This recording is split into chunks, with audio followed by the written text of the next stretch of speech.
Hello hi welcome नमस्ते, मेरा नाम ऋतिक और आज हम फिर से बात करने वाले हैं एक और इंटरेस्टिंग कंसेप्ट के ऊपर। तो ये वीडियो उन बच्चों के लिए मोस्ट इंपोर्टेंट होने वाली है जिनके पास सब्जेक्ट है सेमेस्टर 4 में बेसिक्स और इंट्रोडक्टरी इकोनोमेट्रिक्स। तो चलिए शुरू करते हैं आज की वीडियो, जहां हम बात करेंगे डिटेक्शन ऑफ ऑटो कोरिलेशन यानी कि लेसन नंबर 6 का एक और इंपॉर्टेंट कंसेप्ट। इसके बाद सिर्फ एक वीडियो और बनाई जाएगी जब हम बात करेंगे रेमेडीज के ऊपर। तो शुरू करते हैं आज की वीडियो। और इस कंप्लीट सीरीज के नोट्स बन चुके हैं, जिन बच्चों को नोट्स परचेज करने हैं वो इस नंबर पे जाए 9667836336 यहाँ पर जाके नोट्स ले सकते हैं। अब आते हैं आज के कंसेप्ट के ऊपर। डिटेक्शन ऑफ ऑटो कोरिलेशन यानी कि ऑटो कोरिलेशन को डिटेक्ट कैसे कर सकते हैं, आज हम उसके ऊपर बात करने वाले हैं। तो देखो, तो पहली बात तो ऑटो कोरिलेशन हमारा क्या है, एक वोलेशन है एक इंपॉर्टेंट अजम्पशन का, वो भी नो ऑटो कोरिलेशन यानी कि CLRN classical linear regression equation model की एक इंपॉर्टेंट अजम्पशन थी नो ऑटो कोरिलेशन, यानी कि उसमें ऑटो कोरिलेशन नहीं होना चाहिए। लेकिन हमारे डाटा में जनरली ऑटो कोरिलेशन देखा जाता है, तो उसको हम डिटेक्ट कैसे कर सकते हैं उसके ऊपर कुछ मेथड्स के ऊपर बात करेंगे, जहां पे हमें 3 मेथड स्टडी करने हैं। 2 मेथड हो सकता है मैं इसी वीडियो में समझाऊंगा, और तीसरा अगर टाइम मिला तो इसी वीडियो में, क्योंकि दोबारा कंटेंट लिखना पड़ेगा, या फिर हम बात करेंगे उसकी रेमेडीज वाले वीडियो के अंदर। अब यहाँ पर देखो, तो पहले समझते हैं इसका मतलब क्या होता है। तो assumption of no correlation means that disturbance across space or different time periods are not correlated with each other।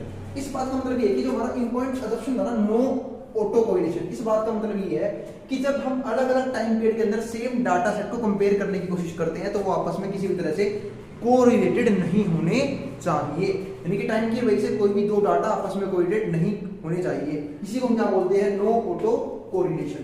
तो actual population disturbances denoted by UT, जो हमारा एक्चुअल पॉपुलेशन डिस्टर्बेंस होता है यानी कि पॉपुलेशन डिस्टर्बेंस होते हैं, यानी डाटा जो डिस्टर्बेंस आता है उसको डिनोट करते हैं किससे, यूटी से। Are not directly observable but proxy for same can be calculated, मतलब उसको डायरेक्टली ऑब्जर्व तो नहीं कर पाएंगे लेकिन इसके प्रॉक्सी अवेलेबल होता है। प्रॉक्सी का मतलब यहाँ पे क्या होता है कि जो हमें इसकी जगह कुछ बातें बता पाए, ठीक है। तो for same can be calculated, हम प्रॉक्सी कैलकुलेट कर सकते हैं फॉर सैंपल डाटा, किसी डाटा के लिए, जिसको हम क्या बोलते हैं, UD. Detection of auto correlation in data can done by both informal and formal means. तो डिटेक्शन जो है ना उसको हम 2 मेथड से करते हैं। एक तो इनफॉर्मल, जहां पे सिर्फ और सिर्फ एक मेथड आता है जो सबसे पहले डिस्कस करेंगे, उसको बोलते हैं ग्राफिकल मेथड, और दूसरे हमारे क्या होते हैं, फॉर्मल बेस, है ना। दो तरह के मेथड है, फॉर्मल बेस और इनफॉर्मल बेस। तो अगर मैं यहाँ पे बात करूं ग्राफिकल मेथड की, यानी कि हम बात कर रहे हैं किसकी, ग्राफिकल मेथड की, उसको समझते हैं। तो इसको हमने आप लोगों को याद होगा डिस्कस किया था मेरे हिसाब से हेटेरोस्केडास्टिसिटी में, है ना। वहां पे जब हमने डिटेक्शन चेक किया था उसका, तो वहां पे भी सेम टू सेम मेथड था ये ग्राफिकल वाला। वहां पे हमने अलग अलग 5 पैटर्न्स भी देखे, और वही 5 पैटर्न इसमें ही फॉलो होते हैं ग्राफिकल मेथड में। इसमें कैसे फॉलो होते हैं, पहले 4 तो आपको दिखाएंगे ऑटो कोरिलेशन, ठीक है, और 5वां क्या दिखाएंगे आपको, नो ऑटो कोरिलेशन, जैसे उस डायग्राम में था। क्यों, क्योंकि 5वें में कोई भी स्पेसिफिक पैटर्न फॉलो नहीं हो रहा था। अब यहाँ पे देखो, तो विजुअल इंस्पेक्शन ऑफ यूटी और यूटी का scale graph against time can provide clues for auto correlation. इसका मतलब ये है कि जब हम किसी भी चीज का इंस्पेक्शन करते हैं, उसे चेक करते हैं डाटा को, तो जो ग्राफ बनाया होता है ना टाइम के अगेंस्ट में, क्योंकि हम यहाँ पे बात करते हैं टाइम सीरीज ग्राफ की, तो graph against time can provide clues, हमें क्या मिलते हैं, क्लू मिलते हैं यहाँ पे किस चीज के, ऑटो कोरिलेशन के, इन पॉपुलेशन डिस्टर्बेंस टर्म्स। तो जो भी हमारे पास डाटा होता है उसके अंदर हम ये टर्म्स देख पाते हैं, इसको क्या बोलते हैं, auto correlation. UT was farmer is good approximation, तो जो हमारा यूटी है वो हमारा क्या है, गुड अप्रोक्सीमेशन है, यानी कि हमें ऑलमोस्ट अप्रोक्सीमेट वैल्यू दे देता है ऑटो कोरिलेशन की। When we plot sample residuals, हम क्या प्लॉट करते हैं, सैंपल रेसिड्यूल प्लॉट करते हैं against time, it is called time sequence plot. तो ध्यान रखना, तो हमें जो यूटी है वो मिलता है एक गुड अप्रोक्सीमेट वैल्यू, यानी कि एक अच्छी अप्रोक्सीमेट वैल्यू प्रोवाइड करता है, जो कि बिल्कुल जरूरी नहीं है एक्चुअल में हो, पर ऑलमोस्ट उसके आसपास का हमें ये बताया जाता है कि कोरिलेशन है या नहीं है। वो भी कैसे, जब वो प्लॉट करता है रेसिड्यूल को किसके अगेंस्ट में, टाइम के अगेंस्ट में, ऐसे हम क्या बोलते हैं, टाइम सीक्वेंस प्लॉट। ये भी ध्यान रखना। अब इसके ऊपर एक नोट पॉइंट क्या वो समझते हैं, in order to obtain standardised residual, अगर हमें किसी भी डाटा के अंदर स्टैंडर्डाइज्ड रेसिड्यूल निकालनी है, value of each residual divide by standard deviation, तो हमें हर एक रेसिड्यूल की वैल्यू को डिवाइड करना पड़ता है किससे, स्टैंडर्ड डेविएशन से। आप सबको उम्मीद है स्टैंडर्ड डेविएशन पता होगा। हम लोगों ने 2 वर्ड काफी सुने हैं, वेरिएंस। जो वेरिएंस होता है ना वो होता है सिग्मा का स्क्वायर, इसको बोलते हैं वेरिएंस।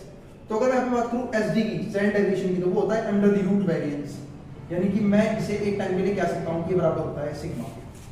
क्योंकि जब रूट के अंदर सिग्मा स्क्वायर आएगा तो स्क्वायर और रूट आपस में इनवर्स फंक्शन होते हैं, स्क्वायर रूट कर जाएंगे, हमारा क्या बचेगा, सिग्मा हमारा बच जाएगा।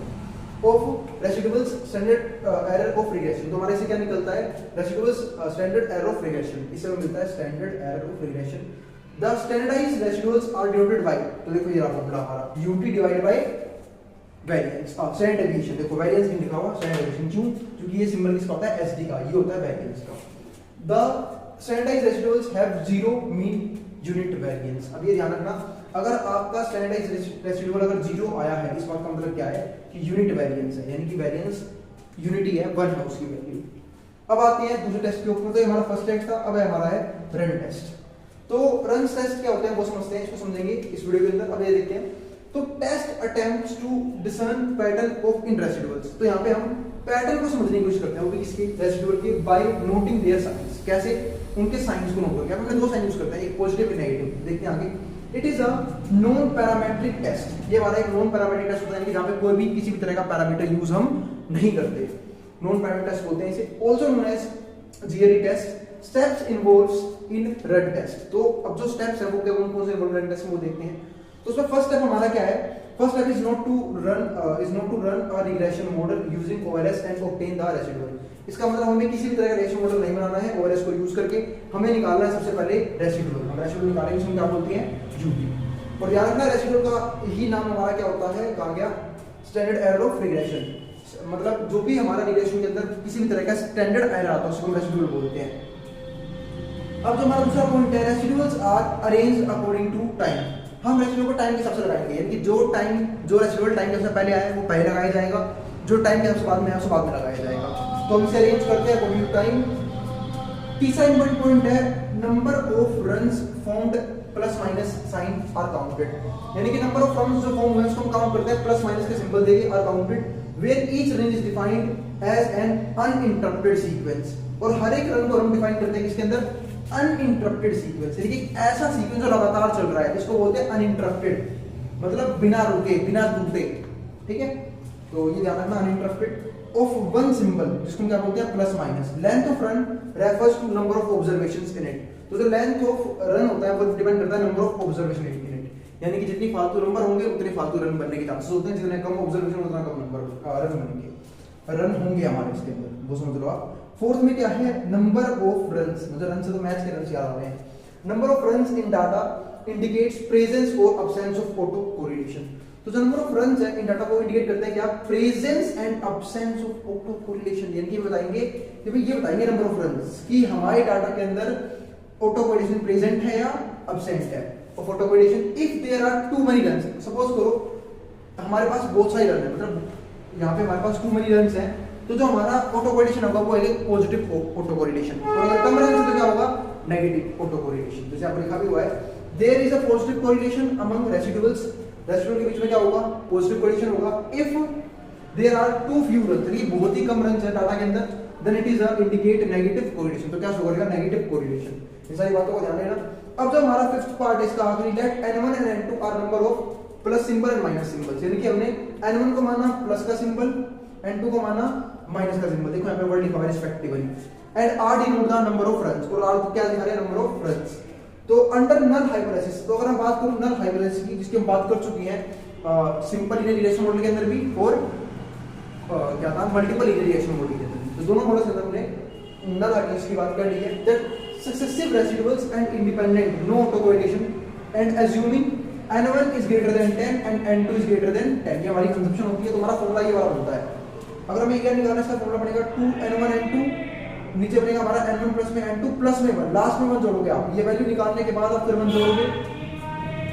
और वेरिएंस जो r है, वेरिएंस r का फॉर्मूला क्या होता है हमारा, 2n1 n2 ब्रैकेट रहेगा 2n1 n2 माइनस में n1 माइनस में n2, मतलब 2 की गुणा करनी है, n1 n2 की गुणा करने के बाद ब्रैकेट रहेगा यहाँ पे, फिर वही वैल्यू यहाँ पे आएगी, जो बाहर आएगी वही अंदर भी आएगी। फिर उसमें से n1 को माइनस करेंगे और n2 को माइनस करेंगे, और नीचे यहाँ पे आएगा n का स्क्वायर और n माइनस 1। फिर हमारे पास नोट z, तो यहाँ पे एक इंपॉर्टेंट नोट है, क्या है, z statistics for conducting runs of test can be calculated. अगर हमें z स्टैटिस्टिक्स निकालना है, उसको हम कैसे निकालते हैं, उसको बता रहा हूँ। जो हम सेपरेट करते हैं ER में से R, ठीक है, ER माइनस R इतना नंबर ऑफ रन्स थे, and dividing by standard deviation. और हम क्या करते हैं, डिवाइड करते हैं स्टैंडर्ड डेविएशन से, जिसकी वैल्यू क्या होती है हमारी सिग्मा। सिग्मा से दिखाते हैं स्टैंडर्ड डेविएशन को। जब हम ER माइनस R करके, मतलब ऐसे ही लिख सकता हूँ भाई, इसमें से हम ये माइनस कर देंगे और डिवाइड कर देंगे इससे, तो ये बन सकता है हमारा फॉर्मूला। ठीक है, तो hypothesis testing can be done using standard normal tables, और जो हाइपोथेसिस टेस्टिंग है उसको हम यूज कर सकते हैं स्टैंडर्ड नॉर्मल टेबल्स के जरिए with required level of significance, लेकिन क्या दिखा सकें रिक्वायर्ड लेवल ऑफ इंपॉर्टेंस, यानी क्या इंपॉर्टेंस है डाटा है। तो ये हमारे थे 2 डिटेक्शन टेस्ट, जहां हमने देखा कि कैसे हम ऑटो कोरिलेशन को शो कर सकते हैं इन 2 टेस्ट के जरिए।